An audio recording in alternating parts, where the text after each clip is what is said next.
Ya, kita lanjutkan ke dokumen yang dikenakan bea materai. Nah, dokumen apa saja yang dikenakan bea materai ini? Surat perjanjian dan surat-surat lainnya, gitu ya. Antara lain surat kuasa, surat hibah, gitu ya. Ini yang dengan tujuan untuk digunakan sebagai alat pembuktian mengenai perbuatan, kenyataan, atau keadaan yang bersifat perdata. Ini contohnya surat kuasa, surat hibah, surat pernyataan gitu yang dibuat dengan tujuan ini gitu ya. Kemudian akta-akta notaris termasuk salinannya. Jelas ya. Akta-akta notaris termasuk salinannya ya bisa akte waris gitu bisa gitu ya, surat waris. Akta-akta yang dibuat di PPAT termasuk rangkap-rangkapnya ya berarti surat sertifikat tanah gitu ya. Kemudian dokumen lain yang digunakan sebagai alat pembuktian di muka pengadilan apapun bentuknya gitu ya. Entah surat biasa, surat-surat kerumah tanggaan, surat-surat yang apa dan surat-surat yang lain gitu ya. Ini tarifnya 6.000. Kemudian ada surat yang memuat jumlah uang lebih dari 1 juta. Artinya jika ada konsekuensi ekonomis yang menyebutkan penerimaan uang lebih dari 1 juta, maka tarif materainya 6.000 gitu ya.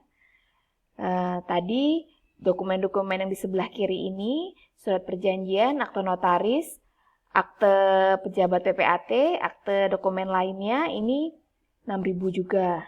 Nah, kalau ada konsekuensi ekonomi, surat-surat apapun yang menyebutkan penerimaan uang di atas 1 juta, maka tarifnya 6.000 gitu ya. Kemudian surat berharga. Surat berharga ini wesel, promise, accept, yang harga nominalnya lebih dari 1 juta juga tarifnya 6.000 gitu ya. Lalu efek ini apa? Saham, obligasi gitu ya. Dengan nama dan bentuk apapun sepanjang lebih dari 1 juta nominalnya maka tarifnya juga 6.000. Namun jika kurang dari khusus untuk surat yang penerimaannya menyebutkan ada penerimaan uang kurang dari 1 juta, 250 sampai dengan 1 juta, baik itu surat biasa yang di atas ini yang ada nominal uang, penerimaan uang gitu ya, surat berharga, kemudian misalnya ini surat kuasa gitu ya, surat kuasa yang ada konsekuensi ekonomis penerimaan uang lebih dari atau kurang dari 1 juta gitu ya. Kalau kurang dari 1 juta lebih dari 250.000 maka tarifnya 3.000 gitu.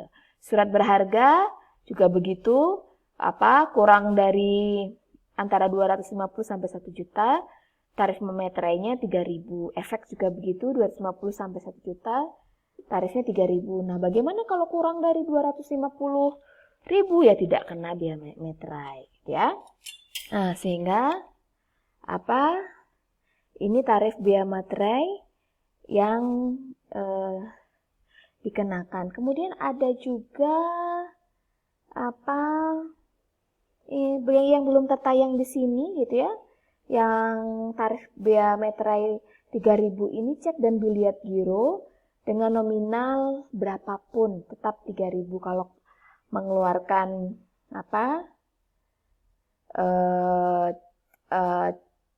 ada cek dan biliet giro, kalian mungkin tahu cek ya, cek gitu, dan biliet giro nominalnya 250.000 sampai 1 juta gitu ya.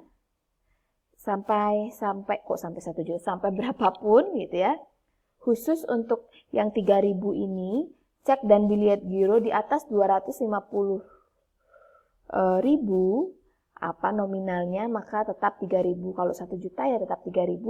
Kalau 2 juta tetap 3.000 gitu, khusus cek dan biliet giro. Ya, kalian bisa googling biliet giro itu seperti apa. Kalau cek mungkin sudah sering dengar ya di sinetron atau film-film sering buat cek, tapi mungkin film-film sekarang nggak lumrah tanda tangan cek, mungkin tidak terlalu lumrah ya. Kalau zaman saya SD gitu, SMP, masih lihat sering di televisi orang tanda tangan cek gitu ya. Nah, ini dokumen yang dikenakan bea materai.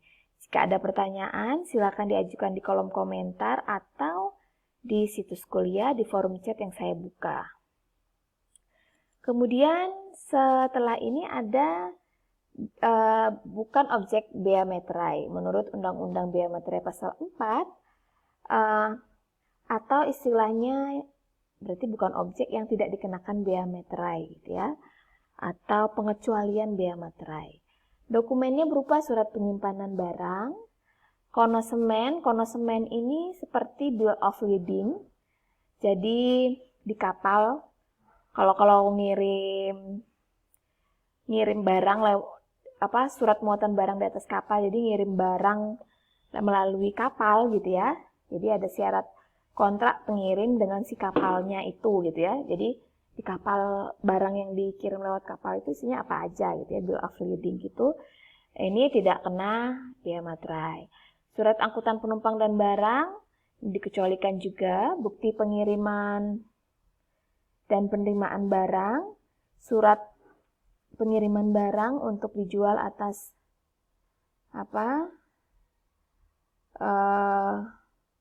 tanggungan pengirim, surat yang dipersamakan lainnya, kemudian segala jenis bentuk ijazah, ini juga tidak kena bea materai ya, ijazah kalian nanti nggak kena bea materai.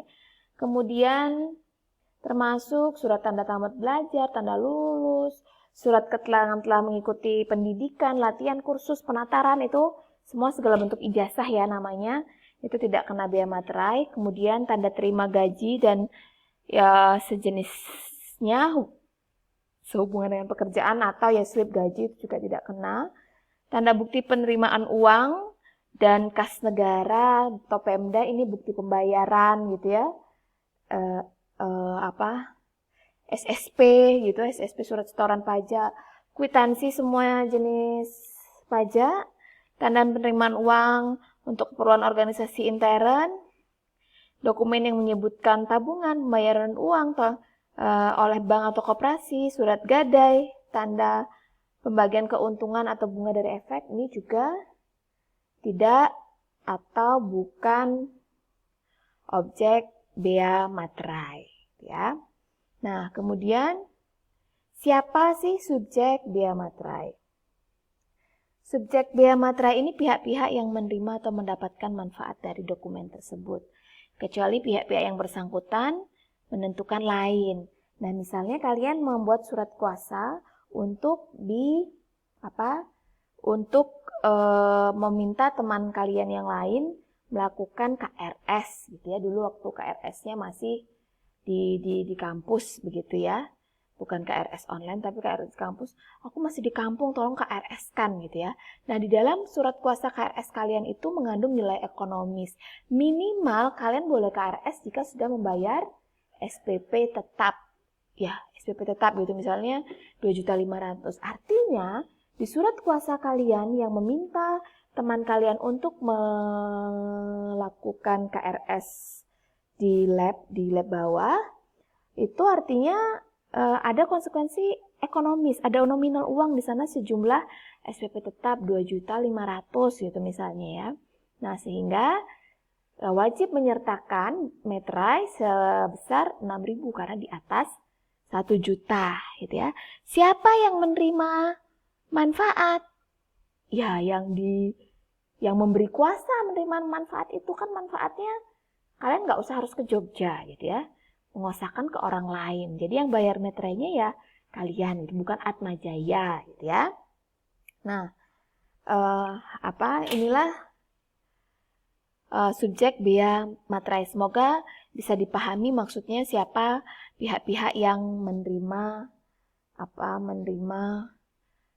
manfaat dari dokumen tersebut gitu ya. Kecuali ada aturan-aturan lain yang menentukan hak lain gitu ya.